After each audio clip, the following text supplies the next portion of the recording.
People watching on YouTube. I apologize. I feel so rude. I'm a late start. Zipper and coat. Poop. These are the poop bags. I wonder if these are biodegradable. I hope that they are. I hope that poop bags are biodegradable in this world of technology. We're not there. We're not ready for it yet. We're not ready. Good morning, Jimmy. Good morning, Breakabout. Good morning, Sandra Lynn. Good morning, T. Good morning, RJ. Good morning, Beth A. Bear. Could be Herbert, but I like assuming. I like to assume that everybody in the world is French. And I think there was a quarterback on the New Orleans Saints named Bobby Hebert. And it could have been Bobby or Rob Herbert, but Bobby Hebert sounded so much more international and so much more hoity-toity that it's fun to say Hebert. It's not that fun to say Herbert. Good morning, Chicago guy. Good morning, Patricia. Was Ditka better, RJ asked. Do you mean as a coach for the New Orleans Saints? He didn't have a great career as a coach for the New Orleans Saints. What I most remember about Ditka's career as a coach for the New Orleans Saints was the Ricky Williams trade, when he traded basically his entire draft for Ricky Williams. And I think Ricky Williams had a pretty solid NFL career, a great college career. But strangely, I think he was more noted for smoking pot than he was for running the football. Sandra Lynn, I feel for you. Traded the house for that guy. Thank you for going live. My coffee hasn't been the same. Poor Sandra Lynn. I feel so guilty. I feel so guilty. Sandra Lynn commented that it hasn't been the same without me going live. And I get texts, and I get people messaging, and it's nice to be wanted or nice to be cared for. Nice that it's important and nice that it matters. But it's so funny because, I don't know, I talk a lot. I mean, I go live a lot.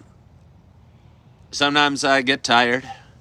Sometimes I feel I run out of things to say, but I never really do. I never really do because the audience kind of keeps it fresh and asks various questions. And again, I like to play around. And I haven't gone live. Well, I went live on Saturday, but over the last week, I maybe have only gone live one or two times. Hey, thank you for the heart, RJ. Good morning, Andrea. And no, Sandra Lynn. You know I want to be wearing the teal hat. You know I want to be wearing the teal hat. But my wife can be a bit of an ogre from time to time. I want to say, as wives have a tendency to be, but I'd hate to lose my vast female audience by saying something so derogatory towards the fairer sex. But she can be an ogre. She doesn't let me wear my teal hat. I got the cutest teal Napier Gymnastics hat in the world. It's my daughter's hat. It says Napier Gymnastics on it. I know it's not the most masculine hat in the world. Oh, no, it's not. But that's what kind of makes it funny. But my wife goes, oh, you're trying to do this professionally. You have to project yourself in a professional manner. That Napier Gymnastics hat's a little girl hat. That's not professional. Yeah, she has to be seen with you. I don't blame her. Well, it's true. It is so true. Goofy is fun, RJ. Thank you for understanding. And again, good morning. Or not again. Well, first of all, before I get into my good mornings, I want to say we are dual broadcasting because the demand required it. My audience demanded it. I have two phones staring at me right now. One is being broadcast to this huge audience over on YouTube, and one is being broadcast to even a larger audience on TikTok.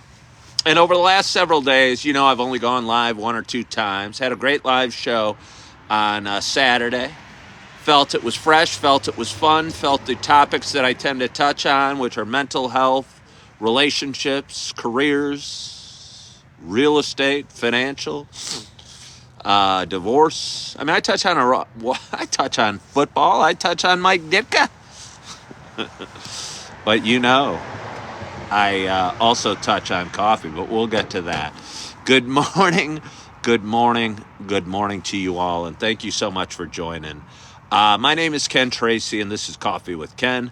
It is Tuesday morning. It is November 14th. It is about, and by the way, my watch, I still haven't adjusted my watch. It's still showing that it is 9:08, even though it is 8:08. But anyway, yeah, again, this is Coffee with Ken. Thank you for joining. This show I've been doing a while. It's a show that I'm playing with. We're playing with. We're having fun with. We like to go live. We think it's important to go live. We think it's a good way to grow our audience and answer any questions. And I don't know, just kind of mix it up a little bit. But we've been having so much fun mixing it up. And I think in life we improve by trying some things. Hello there on YouTube. RJ's over there and Jimmy's over there wanting to know what the weather is like this morning. And I'll get to the weather right now because it's a valid question. And it's part of the reason I'm dressed as I am. I was, again, another wife issue. For over a year, I'd been doing my live in my PJs, and my wife edits a lot of my videos and posts a lot of my videos in various forms, and some with me on camera and some with me not on camera.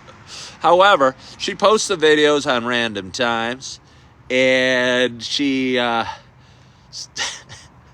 says, well, some people don't understand why you're in your PJs. So, along with the lack of teal hat, it's 54 degrees in Pensacola, Florida. Along with the teal hat being gone, my PJs are gone. And now I'm rocking blue jeans because blue jeans are really, this appearance obviously is very professional to you guys. So anyway, I'm rocking my blue jeans. I put on a sweatshirt. I thought about just coming out here and pushing live and starting to talk. But then I looked at the temperature. Sandra Lynn. Blue jean baby. I wish I knew the songs. But I don't know the words to Elton John's song. Pretty eyes. Da da da. You married the music man. Ballerina. You must have seen her dancing in the cage. It is a beautiful song. It is a beautiful song. And I'd love to be singing it beautifully. But I don't even know the words. I don't know the words. I don't hear the words. It's so weird. I do not hear the words.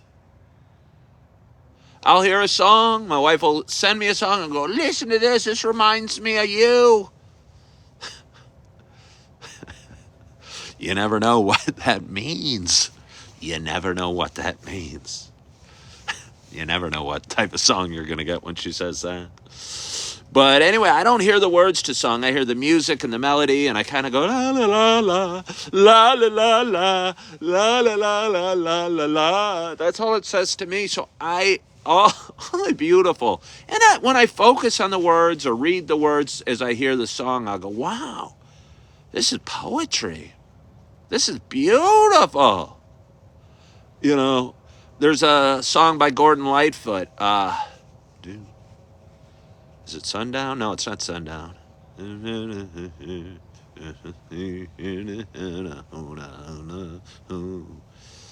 Not Sundown. Not Sundown. I'm sure this is very interesting to you. What's the song I'm thinking of? What is the song I am thinking of? What? Wait. You have to take yourself seriously or no one else will. PJs don't scream serious. Did I ever listen to Tom Petty? Of course I've listened to Tom Petty. And honestly, is it Sundown?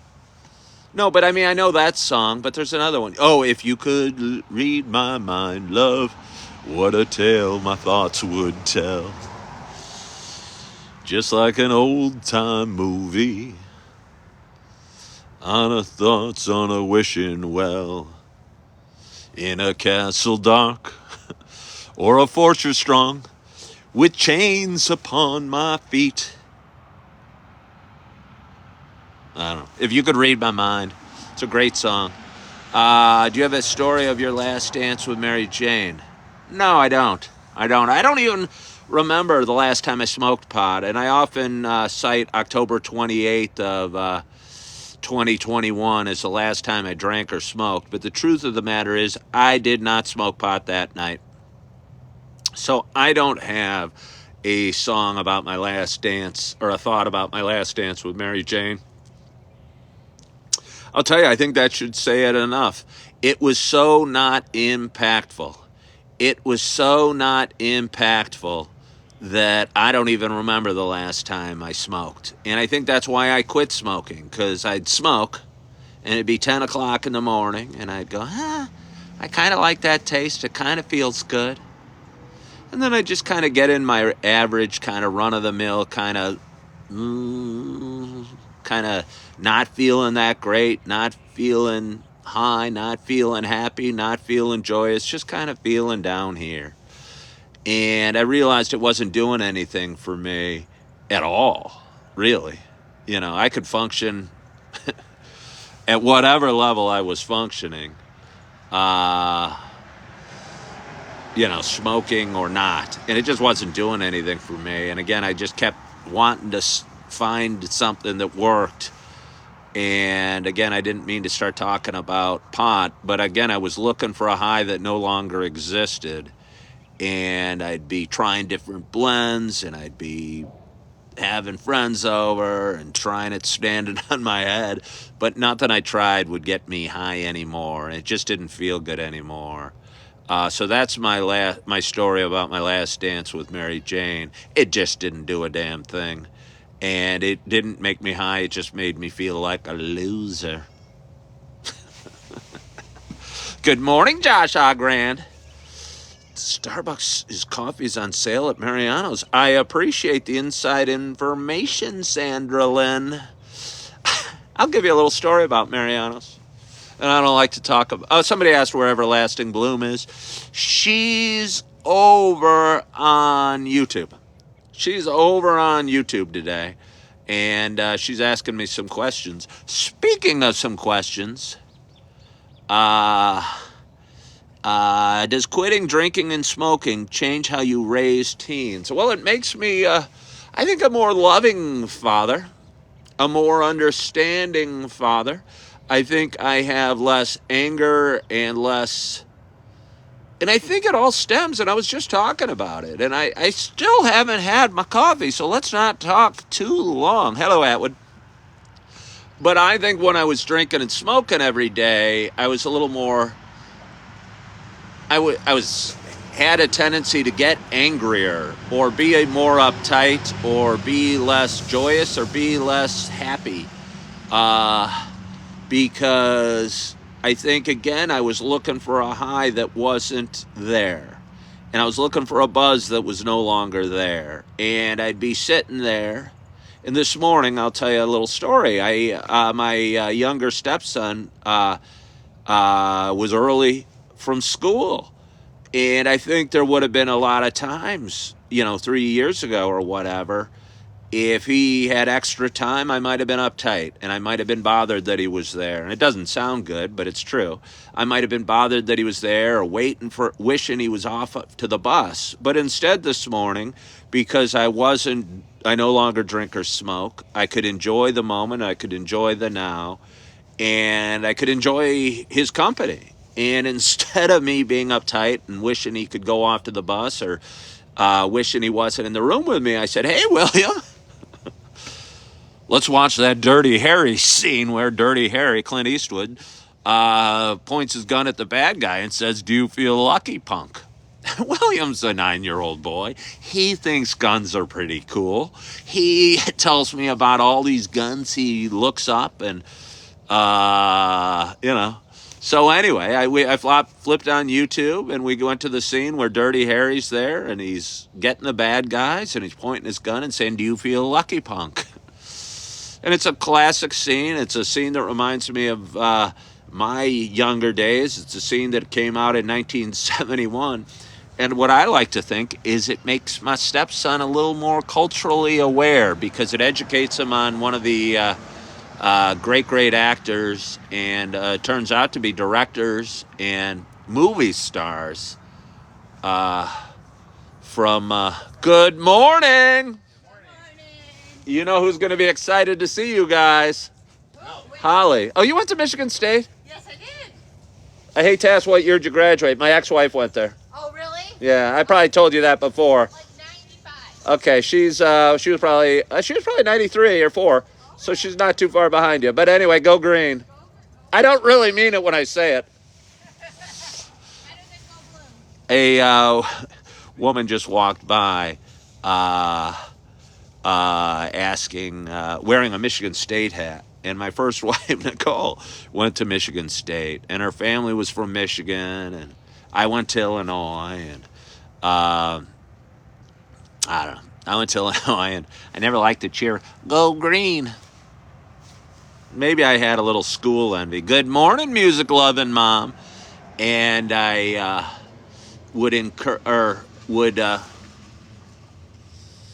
I always cheered for Michigan State. I didn't always cheer for them. But again, everybody liked Michigan State when we went there. And Michigan State was better at basketball and better at football than Illinois was. So I think I had a little bit of school envy.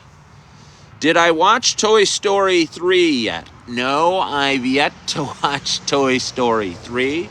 We kind of phased out the Toy Story thing for a while. My son Augie was loving it, but he's now moved. Well, not only is my son Augie watching Dirty Harry movies, but he's watching Elmo still, and he still loves Cookie Monster. But I'll tell you what. Good morning, Trey McClure. Thank you for joining over there on TikTok. I will tell you what. That Augie is into a car phase. He's into a car phase. And it's so cute because about, 3-4 months ago, he really got into books. And obviously we love that he's into books, and I love reading him books. But also the little boy in me also loves cars. Good morning, Cynthia Lewis. I love cars, and he'll bring out his cars, and I'm now organizing our house. I felt it was mine. I'm a little OCD. I like to have a little more organized house than the 5 children that live in the house do. And my definition of organized is sink emptied and in dishwasher, dishwasher running, laundry machine running. In a perfect world, both washer and dryer would be running because that makes me feel really productive because, they're doing work while I'm doing other things. And all the toys in the kid room and living room vacuumed. Hello, Rick. That is my idea of organized house. So anyway, I try and sort it that way. But Augie, of course, will get the toys out of the toy room and bring them in the living room and put them on our living room table. And he and I like to push our cars back and forth. And he just thinks it's so neat. Although every once in a while, to be honest with you, he'll take his arm and go, "Ah!" As if he's like King Kong swatting planes away on the top of the tall building in New York. Name the tall building in New York. Help me. Empire State Building. Hell, I wonder how many of you guys have actually seen the original King Kong from like 1933. Your YouTube is repeating itself, so it seems. I don't know what that means, Jimmy. I don't know what that means. My definition of clean is throwing everything away. Yes, yes, yes. I believe that I believe less is more. I like to call myself a minimalist. I'm not one of those crazy guys, but I moved a lot. I've had a lot of relationship turmoil. And when you have relationship turmoil, you tend to need to move a lot. And as a single guy, when I was young, I thought, I was 23 years old, or when I rented my first apartment by myself in Chicago. And I thought, just to be cool, you moved every year. And I'll tell you what, moving every year is an exhausting way to be, and expensive way to be, and silly way to be. But again, I'd move and I'd get more money and I'd move to a nicer place. And to be honest, the first place I had was super nice, but I kept moving, and I thought change made life better.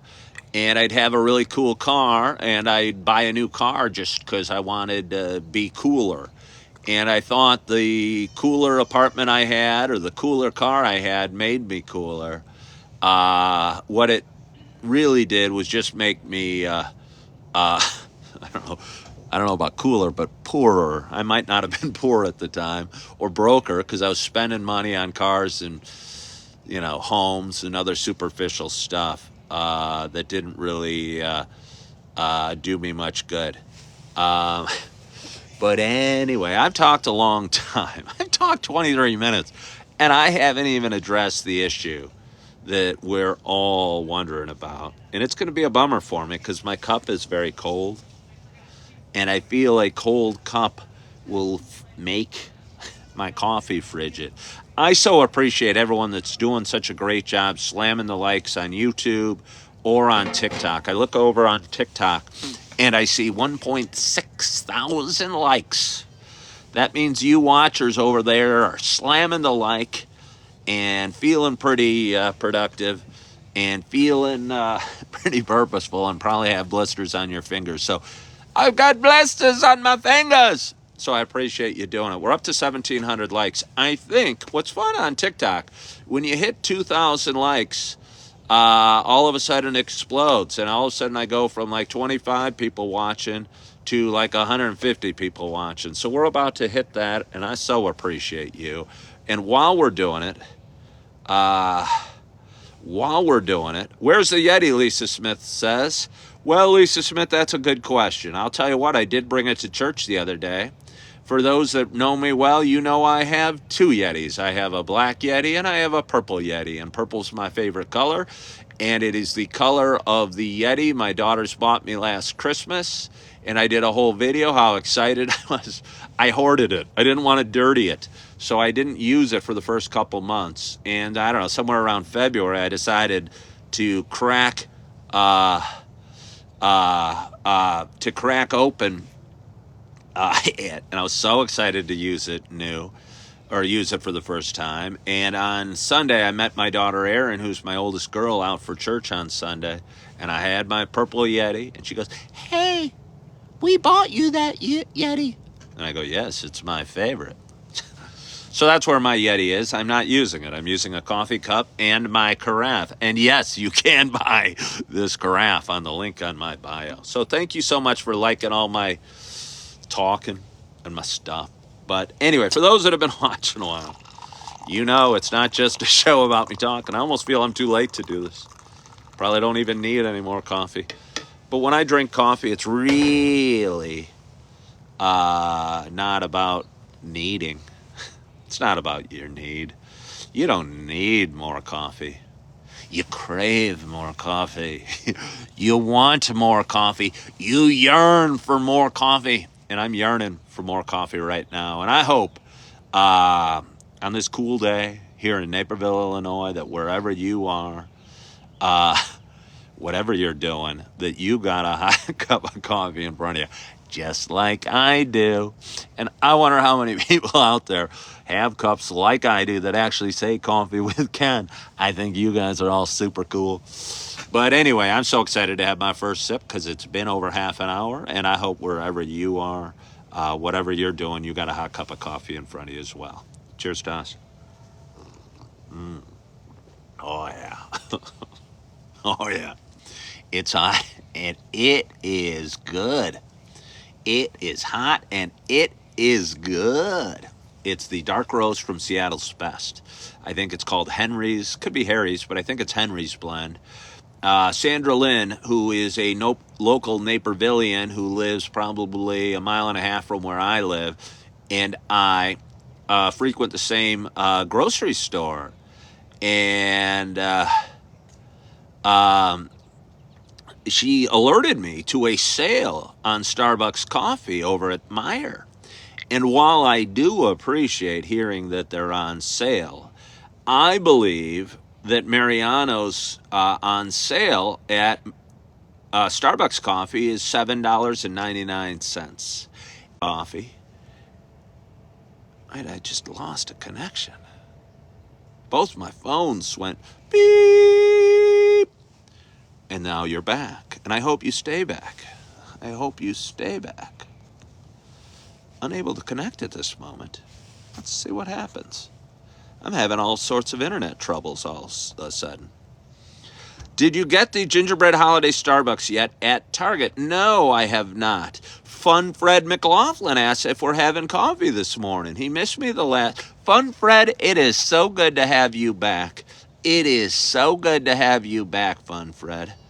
So welcome back. And yes, we are going live today. We went live on Saturday, and we're going live every day at 8. And to be honest with you, I was getting so backlogged with editing, and I was so, I don't even know, just kind of wanted to chill out and rest a little bit. So I didn't go live for only once or twice in the last week, and it felt good. All the Christmas coffee at Mariano is by the Christmas decorations. Sandra Lynn, you know my pain. It's a little odd because Mariano's organized their coffee in a strange way, in my humble opinion, which isn't so humble, I'll be honest with you.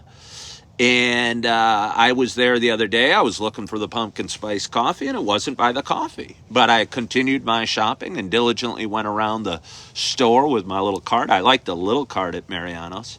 It allows me a lot more maneuverability. And ended up finding it in the chip aisle or something crazy with that. What did you do? Did I get donuts on Sunday? Sandra Lynn, excellent question. No, I did not get donuts. I thought about it. I did not get donuts on Sunday. It had become a habit of mine to go and get donuts on Sunday morning and bring them back for the family. And it had become a problem for me, a bit of a problem. You know it's a problem with your donuts when you're not only doing it on Sunday, but you're stopping by maybe on a Wednesday or Thursday and bringing back a dozen donuts. And if you're getting 2 or 3 dozen donuts a week, it takes the specialness away from the donuts a little bit. So I elected to not go on Sunday, but I will give you some good news. My wife went to Sandra Lynn and Jimmy are both bringing up good questions. My wife went last night to Mariano's. I think she was itching for some candy, to be honest with you. Don't tell her I told you. Forget what she wanted, but Laffy Taffy.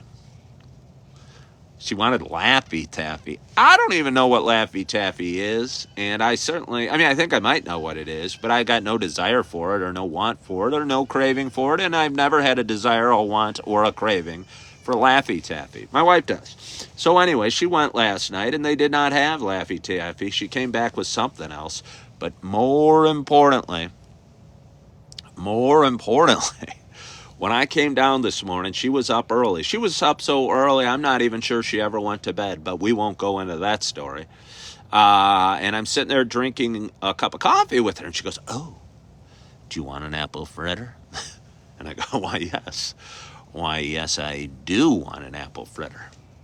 And she goes, "I went last night to Mariano's." I knew she went, but she goes, "I thought about buying a dozen donuts so we could all have some. But then I bought a box of 4 apple fritters so you and I could have some." And it made me feel a little better. Not only did I know I was going to be getting an apple fritter, but I know I wasn't alone with my dark, devious thoughts. And that I wasn't the only one that sometimes makes decisions based totally on self interest. And that she, too, elected to not get donuts for everyone so she could focus in like a laser and get apple fritters just for her and I. So cheers to her. Cheers to apple fritters. And no, I'm not going to cheers to Laffy Taffy, but I am going to take a swig of coffee. Sandra Lynn suggests she check the kids' Halloween candy. I don't believe we have any kids' Halloween candy left. She wants me to tell you. She wants me to tell you. She bought a box of 4 apple fritters. She ate 3 of them and gave me 1. And she got them maybe 12 hours ago. So she has had, I wasn't going to bring it up. But she brought it up over on YouTube for anyone that cares. She had 3 apple fritters in the last 12 hours, and I had just 1. I could use another apple fritter. I wonder if we have eggs in there. I bet we do have eggs. I might go in there when I'm done with this, and I'm going to be done with this soon, because I like to talk for about half an hour and enjoy that. Do you have any advice for divorced dads going into the holiday season? Somebody on YouTube just asked me if I have any advice for divorced dads going into the holiday season. My only advice for divorced dads is it's tough, and this is going to get me teary-eyed. I wanted to get off the phone and go make some eggs and toast or eggs and bagels. But I feel for divorced men. I've been a divorced man twice. And the holidays, a lot of us know, can be the toughest time of the year for a lot of us. And I feel for divorced dads in particular because they're away from home. Sure, they might have a house or they might have an apartment or they live somewhere, most likely. But I think it's so easy to feel out of place and unloved and alone and by yourself as a divorced dad over the holiday season. And it's hard. You don't want to be a burden on your friends, and you know your friends are celebrating with their wife and their kids or their family or their loved ones, and you feel out of place. And even if you have a relative's home to go to, I used to go to my sister's a lot on the holidays, you feel like you're missing something or you're lacking something. And what you're lacking is that inner peace that comes with being a part of a family and a home and a life that kind of wraps its arms around you and makes you feel like you belong. And no matter how much self-improvement or being okay or meditation or prayer, there's still something missing when you're a divorced dad being alone on the holidays. And it is tough. And all I'll say is, you know, the best times I had over the holidays were visiting my sister's house and loving on my nieces and nephews. And if I had my kids with me, it felt good. But it wasn't the same as having the Christmas tree up and the kids coming down early for Christmas and opening the presents and sitting there with a cup of coffee and saying, ho, ho, ho. And it's just a tough time. So I don't know if I have any advice for a divorced dad going into the holiday season. But know you're not alone, and know that I have been through it, and I know it's tough. And yeah, it's just tough. And I wish I had great advice. But I don't. Because I know it's tough. And I remember last Thanksgiving, for instance, I didn't have any of my kids on Thanksgiving. And I had my dog Holly, and we went on a long walk on Thanksgiving. And we'd walk by homes that had a bunch of cars in front of them, and some of them had their blinds open. And I could see families gathering for the holidays and sitting around tables. And, you know, I know behind the blinds and behind the windows, life wasn't perfect for those people, but at that time, it was hard to remember that, and it was hard to not feel alone or by yourself or lonely or a little sad on at those times. And yeah, again, I'll say you're not alone. Do a little prayer, work on yourself, try and find a good movie. I think there's some really good movies that are played on Thanksgiving for the people that are alone. And I think there was like a Godfather marathon on TNT last year. And while all the other families were basting turkeys and eating pumpkin pie, I was going on long walks with my dog Holly and watching a Godfather marathon. And I don't know, it got me through it. And I'm looking forward to this Thanksgiving. And when you get through the hard times or the lonely times or the sad times or the depressed times, I don't know, there are good times ahead, but it's so easy to forget that and try not to. So, drink a little coffee. But anyway, I've been talking about 37 minutes. I have been talking 37. Okay, somebody said go on Tinder. And I was talking about it this morning. Advice I have for a recently divorced or guy going through separation. I think the first instinct we have if we're cast away from the home is try and fill the void. And the two, I think, worst ways to fill the void is by trying to date again or trying to find a woman or to please your carnal instincts or to get drunk or to get high or to go to the bars or to do all those things that I think are our first instincts. And sometimes our first instincts are our worst instincts. And I think a lot of us seek companionship, and what we need to find is companionship and peace within, and realize that finding a replacement for a night isn't going to make you feel good, whether it's at a bar or in a bottle or on Tinder or on a dating site. And I'll just tell you, you're better off going it alone and feeling okay and working on yourself and getting through the hard times and feeling the feelings and experiencing the feelings that come with divorce, because it's a sad time and it's a hard time, and it's going to hurt. So anyway, I'll drink a little more coffee. I so appreciate you guys all for joining. I so appreciate you for following along in my show and being a part of my adventure and following along in my journey. And I appreciate you guys for hopping on today. And I appreciate all the love and support you give me and the texts that go, hey, where have you been? You're not going live. You going to go live? Am I going to ride the scooter? I sure as heck am. If given an opportunity, I'm going to ride my scooter. I have been riding it a lot this fall and enjoying the heck out of it. And I'm looking forward to riding it today. I might ride it to the gym and looking forward to my day. And I hope you're looking forward to your day as well. I hope you're enjoying yourself. I hope you're enjoying your morning. I hope you're enjoying your coffee. If you're like me and you're blessed with blue sky today, I hope you're enjoying the blue sky that is behind me or is behind you. And I hope you're looking forward to your day. Hope you got a great night's sleep. Hope you're feeling good. I hope you're loving yourself. I hope you're forgiving yourself. And as always, I hope to talk to you soon. Bye-bye.